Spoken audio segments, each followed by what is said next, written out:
who will talk about Mamprusi per se, somebody somewhere might have been thinking that we are talking about the whole Mamprusi. No, but we are talking about Mamprusi in Bawku.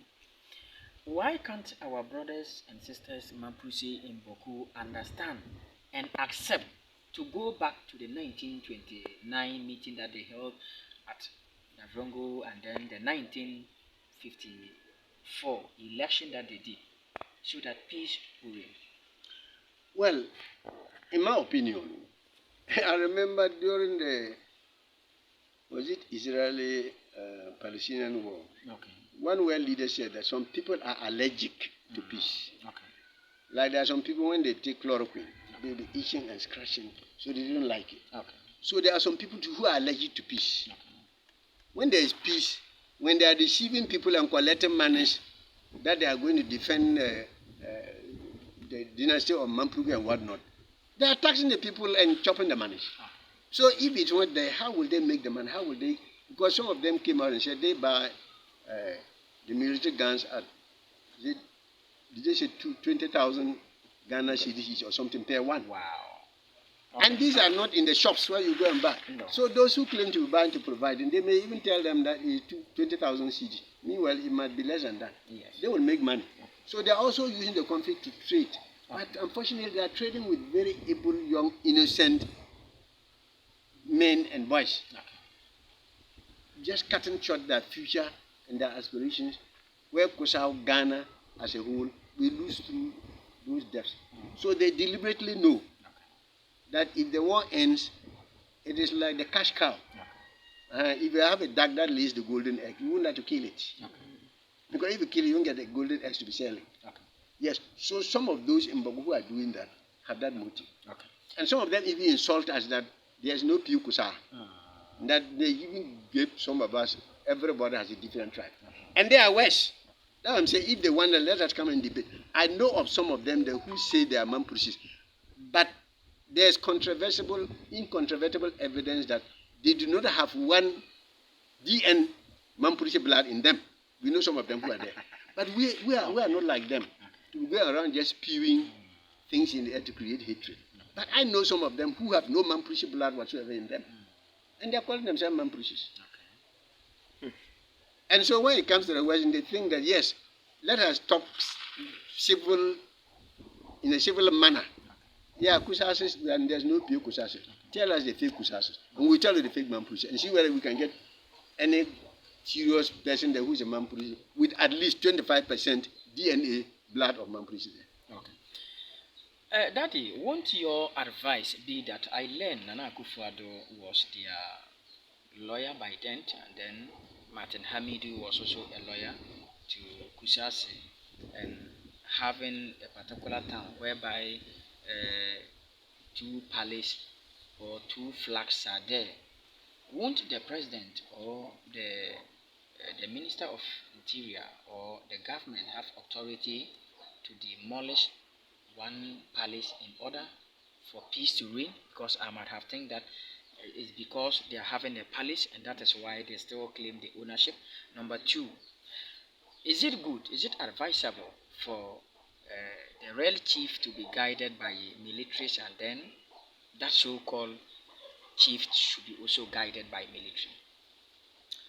Well, number one, there is no palace in Bawku where they claim to be a rival chief's palace or something. Okay. I think there is a flag or something flying in somebody who was once a chief at the Mamprusi area there, but he died a commoner because he was a chief before PNDC Law 75. So when Law 75 was removed, enacted, certainly he also lost that status as a chief. Now, by your question as to whether the authorities could do that, Yes. they have the authority, but it is lack of political will. And now when you say, why should the military guide the chief? There's only one chief in Bawku, and that is Naba Burawa Zoka II. I've heard some audios where some of the Mamprusi hot-headed youth or some people will come and say, oh, that if they remove the military, that they will even overrun Kosauk in a matter of hours. Wow. Yeah, but the government or the authorities are mindful of innocent and unprotected souls, lives, and property in Bawku. Yes. Even if they remove the military, are you saying that Mamprishis in Bawku have the capacity to fight the whole of Kusau, even with those who are on the land alone? Not even. Or to fight the whole of Bawku and his surrounding people? No. And we? No. So if no, what of the innocent persons who are not necessarily Mamprishis, who are not necessarily Kusas, but who are in Bawku because of other interests? They are workers, they are civil servants, they have lived in Bawku for years, they've been born and bred there. What is their fate? Who's going to protect them? If the Mamprishis are attacking or Kusas are attacking, where will these elderly people, the innocent persons, the school children, the teachers, the workers, the women, who's going to take care of them? And so guarding the valley is not per se just because of the sheep, but because of the generality of peace and tranquility. And don't forget that we are being threatened by these rebels, but I don't know what name to give them. Those terrorists, in northern Africa. They are looking for opportunities to cash in. So what is the guarantee that if this conflict escalates and there's fighting everywhere, how will we know which fighter is going to be a Boko Haram agent infiltrating and who is not? And so the government is also thinking of a larger interest and welfare of not just the South per se, but Ghana. And so when people in a very narrow-minded area say, oh, they should remove the military, they could remove the military, but we have more mayhem than we can respect. All right. And that is not the best. No government wants that. Okay, so let me quickly move to Daddy once again for just 1 minute to find out his final suggestion for the land Kusak and also the little advice for our dear Mamprishis who don't want to accept, who don't want to tolerate, who don't want to understand. I think peace is everything. When there is peace, there is everything.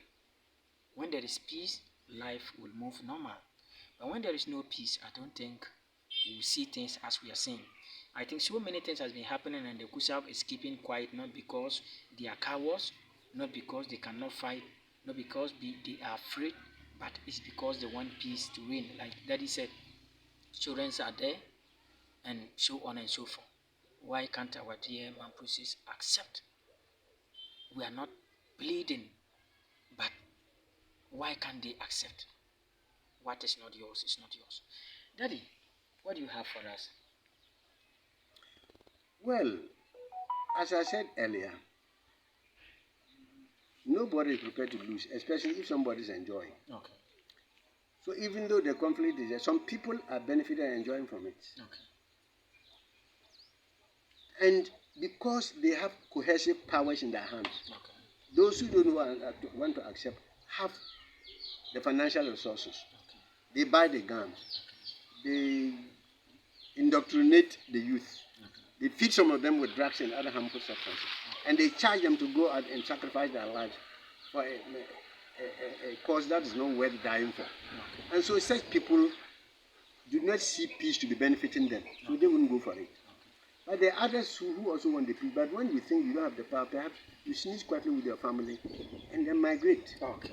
But let us be blunt and also say that why the problem is also not any in Bawku, as I said, is because Kusas have leadership crisis. Okay. And as of now, I should be blunt. Some of our chiefs who are Kusas are, to say the least, not helping the cause in Bawku or not helping the cause in Kusau. Yeah. And so, if we don't also have a way of reining such chiefs in, we continue to have the problems that we have. There are some, the way they treat their fellow Kusas over minor issues. You will wonder whether, when the Mamprishis were having, it was better, or the supposed Kusas who are chiefs now is better. And that is part of the problem. And so people are not prepared to sacrifice and die for a cause that you do not appreciate. It's there for your interest. So Kusas, be honest, bluntly. The youth, the average Kusa, is prepared to do everything possible to ensure peace and tranquility. Okay. But leadership is the major issue. Okay. And by leader, I'm not saying we should organize and let us go and fight. This war can end without a gun. I'm convinced if the right strategies are put in place. And the right strategies include peace brokers, which include bringing people or the youth in Bawku, Mampurishes, Kusas, Musis, Fisas, whatever, and other positive-minded people, for them to undergo orientation to understand that what we are doing, war has never solved a problem. Okay. And this, I mean, ours is not different. Okay. Nobody can claim that with the war we will be able to win. Okay. No, you may have a respite, yes, but if you win and there's no peace and cordiality, and then the war is not over. Yes. And the war that cannot come with violence and with force. Okay. No. Okay. Otherwise, in South Africa, Mandela wouldn't have ruled. Okay. So we want peace, but the peace must be genuine one. Okay. Mampurisi should accept that yes, we were once chiefs in Bawku, but that era is gone. Okay. I was a young man. I had black hair, but I have grey hair now. Of course. Even if I put dye there 24 hours a day, my wrinkled face and what will tell you that I'm not the 30 years feel like you used to know. Okay. So if they accept that, and then let me also add, sometimes some Kusasi to make reckless statements. Okay. And as a youth, I ever made that position to regrettably that we must flush out the Mampuris in Bawku, and they go to work. Okay. If you don't want, fine, but Mampuris in Bawku, some of their fathers were born and they are still there. So if you have the notion that Mampuris in Bawku must leave, it is a wrong notion. Okay. Which I've also been a victim before. Okay. But as I said, as you grow, you get sober, you get a bit more matured, and you see reason. So Mampuris should have the right to live, but live peacefully and they respect the indigenous of Bawku and the culture. Okay. Period. All right. Dear listeners, thank you so much. Thank you so much for being part of this show. I think you have listened to the conversation very well and the interview very well. I think you know what to do for yourself.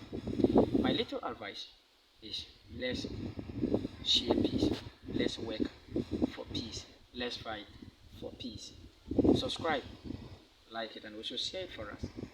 My name is Reverend Dr. Samson. Thank you for being part of this show. Have a nice and a gentle hour. Our next program is Kusa.